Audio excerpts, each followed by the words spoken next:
எல்லைக்கு 2 mile தொலைவிலேயே cement ரோடை நிறுத்திவிட்டார். அங்கிருந்து தேவக்கோட்டை நகரத்திற்கு சாதாரணமான தார்ச்சாலை அமைத்தார். 2 கல் தொலைவிலேயே சிமெண்ட் ரோடை நிறுத்தியதன் காரணத்தை கேட்டனர். இந்த ராஜபாட்டையில் உற்சாகமாக ஊர்திகளை ஓட்டி வரும் ஓட்டுநர்களின் வேகத்திற்கு ஒரு தடை வேண்டாமா? மக்கள் நடமாட்டம் அதிகமுள்ள நகரத்திற்குள் ஊர்திகள் மிக வேகமாக வருவது ஆபத்தானதல்லவா? ஆகவே நகர எல்லையில் சிமெண்ட் சாலை நிறைவு பெறுகிறது என்று அந்த பொறியாளர் விளக்கினார். சில நேரங்களில் மனிதர்களின் உணர்ச்சிகளுக்கு வேகத்தடை அவசியமாகிறது. லக்குவன் கடுஞ்சினத்துடன் கிஷ்கிந்தை நகரத்தில் நுழைந்தான்.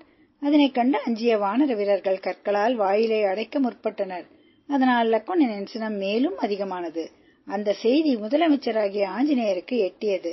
மதிநுட்பம் நிறைந்த ஆஞ்சநேயர் சமயோஜிதமாக செயற்பட்டார். லக்குவனை வரவேற்க அவரே நேரில் சென்றதால், தர்மம் தெரிந்த நீயுமா இராமன் செய்த நன்றியை மறந்தாய் என்று லக்குவனன் கேட்டான். பின்னர் மின்னல் வேகத்தில் செயல்பட்ட ஆஞ்சநேயர் லக்குவனனை சமாதானம் செய்ய வாலியின் மனைவி தாரையை அனுப்பினார். லக்குவனின் முன்னால் சென்று வணங்கிய தாரையை கண்டான் லக்குவனன். அவனுடைய சினம் ஒரே நொடியில் தணிந்துவிட்டது. அவன் எதுவும் பேசவில்லை. ஆனால் லக்குவனன் சினம் எப்படி தணிந்தது? பூவிழந்து பொட்டிழந்து கைமை கோலத்தில் தாரையை கண்ட லக்குவனின் சிந்தனை அயோத்தி நகரத்திற்கு திரும்பிவிட்டது. அயோத்தியில் நமது தாய்மார்கள் இப்படித்தானே இருப்பார்கள் என்று எண்ணிய லக்குவனின் கண்கள் பணிந்தன.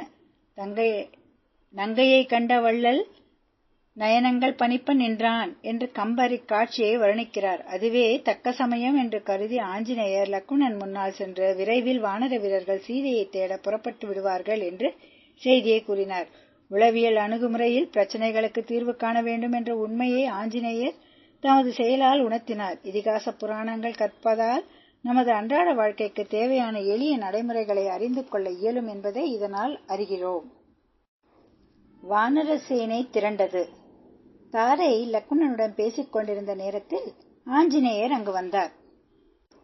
லக்குவனிடம் வானர சேனை விரைவில் தேவியை தேடும் பணியில் ஈடுபடும் என்று கூறினார். அவர் சொல்லி முடிப்பதற்குள் எண்ணிலடங்காத வானர வீரர்கள் வான்வழியில் வந்து அங்கு குதித்து ஆர்ப்பரித்தனர். அதற்குள் சுக்ரீவனும் வந்து சேர்ந்தான். வானர சேனை புடைசூழ ஆஞ்சநேயர் உள்ளிட்டோர் அனைவரும் ராமர் இருந்த இடத்திற்கு சென்று வணங்கினார்கள். சிறிய மந்திர லோச்சனைக்கு பிறகு செயல் திட்டங்கள் வகுத்தனர். வினதன் என்ற வானர தலைவனை கிழக்கு திசையில் சென்று சீதையை தேட பணித்தான்.